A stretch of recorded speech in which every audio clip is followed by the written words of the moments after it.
I think it's time for another experiment. But this time, we're not going to do it along the lines of like the Hokey Homebrew experiments. We're going to go way back in time, get in that time capsule, and we're going to jump back to a Sjporr experiment. And that's one where we let the gloves off. That was then, this is now. It is time. It is time. It is time to taste some beers. I think it's time for me to enjoy the fruits of your labor. Let's get to some reviews.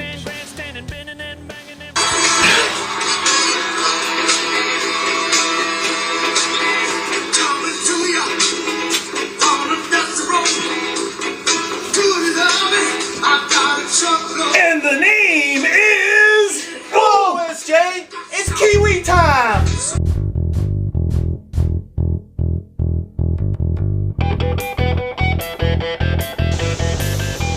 Okay, it is time. It is time. It is time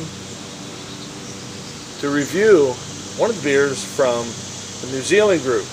That's right. This is from the one and only Paul Wixty. Time for another one. Time for another one.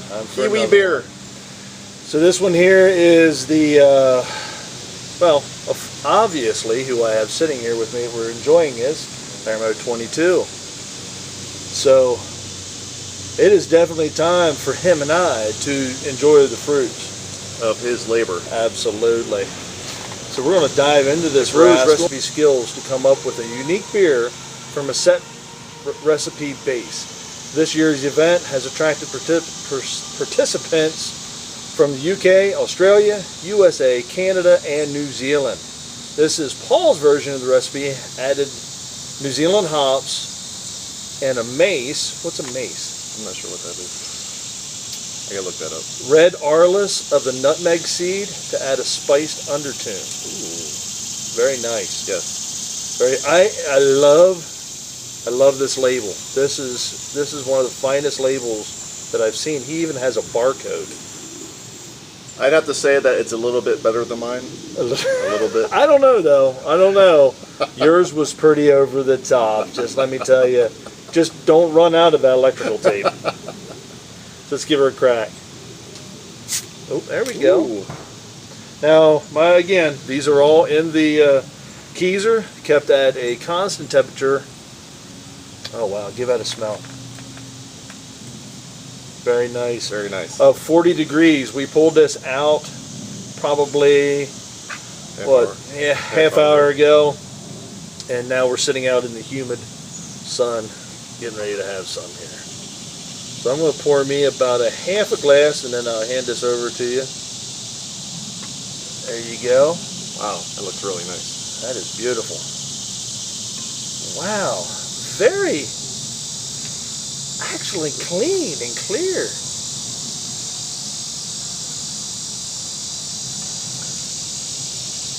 Very good. Right off the bat, the appearance is a nice, kind of the same concept. I poured about 1.5 finger to 2 finger head, same as Larry Moe. Very, very cool. It's clear, dark and clear. Exactly, that's beautiful. I can see my fingers through it and whatnot. Carbonation is nice coming up from the bottom. Very nice. Bubbles are streaming up. The head is well. Nice. We noticed the ingredients. We know that this thing's going to stay with us. Yeah. Yeah, I saw the melanoidine in there, so the head retention shouldn't be an issue with this beer at all. I have not seen any reviews on this beer at all. Have you? No, I didn't see Harry. If Harry did it yet. I can't remember if I've seen Harry's or not. And Paul, or I mean, Kevin. Kevin. Yeah, I haven't seen any reviews on this one yet, so we're going completely off the cuff on this. So I don't know what do you say there, big guy. That's a nice looking beer. It is a nice looking beer. That is a beautiful beer. I would pay to have this beer. There you go. Let's go in for some nose. Now this was number 2 in the experiment, or from my understanding, this is number 2 out of the UK, or out of the New Zealand and Australian side of it. I am definitely getting a lot more nose off of this than any of the ones so far Yeah. that I've tried of ours.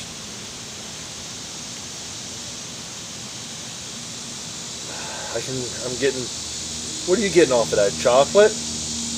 But actual chocolate. Is that, no, No, caramel. well, since we cheated and looked at the ingredients, Yeah, I've got that in my it's head. got the chocolate in Yep, there. yep. But I'm getting a caramel note. My nose isn't the best out there. Well, he also added another pound and a half of 60. Right, on it, that's so you true. are going to get a lot more. Which at a pound and a half, I'd have thought that'd have been just a little bit darker than that. Well, the chocolate's giving color. That's true. That's a beautiful beer. I got to dive into this. Cheers. Are we diving in? Hell Cheers. yeah, I'm done talking about it now.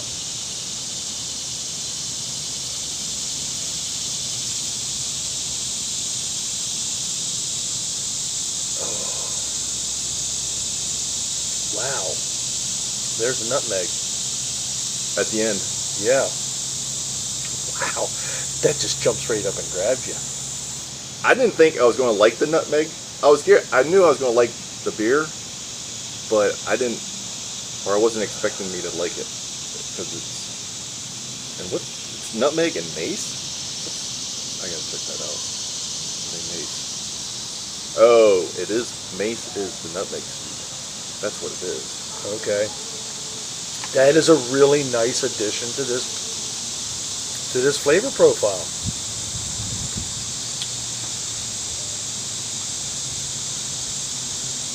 Wow. It's not strong. It's not overbearing. It's still body-wise, it's medium bodied, not heavy. Doesn't seem to be. Yeah, I mean it's sticking there. Yeah, I mean that's stickiness. Impressive. Yeah, Impressive. absolutely. There's definite legs on that glass right there.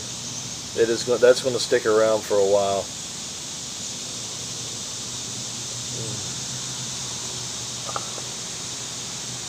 Well done, Paul. Well done. I picked the right weekend to come up here, didn't You I? did. You did indeed. You did indeed. You got here Thursday. I got here Friday. Exactly. Here, give yourself some more of that. I don't want it to go the whole way down. Just kind of add to it.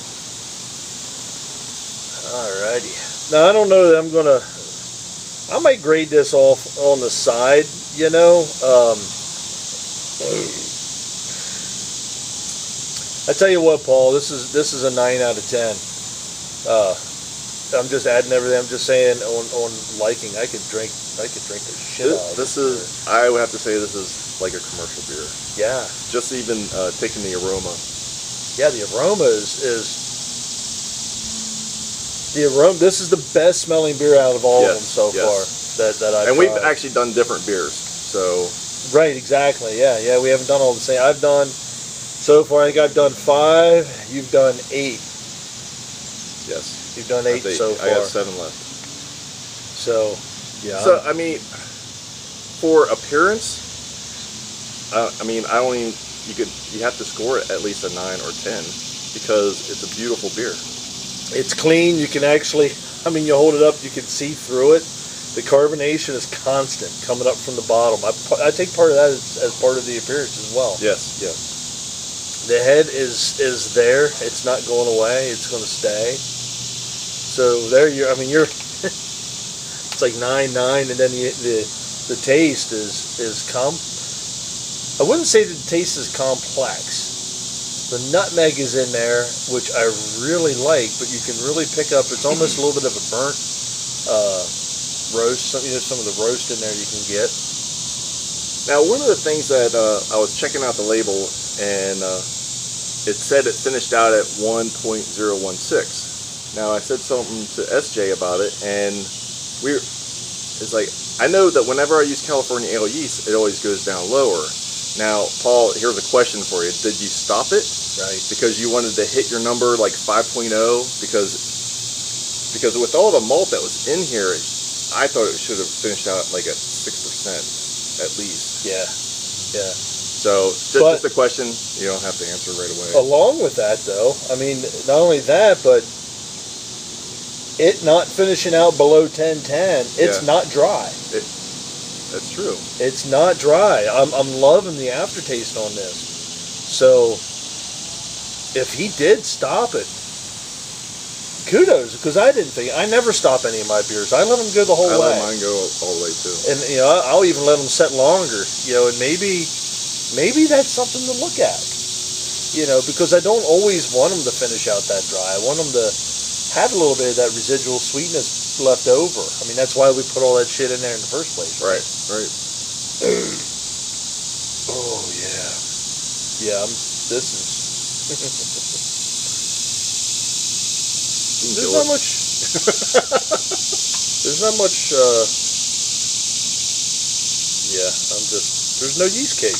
Did he bottle this? Did he cake this? Do you remember? Because I just dumped it all in there, and I got nothing. Say yes. Well done, man. Because there's like no yeast cake in the bottom of that at all, and it's clean. Yeah. This is the second beer of the day. This is better than that. This is actually, I'm more pleased with this beer than that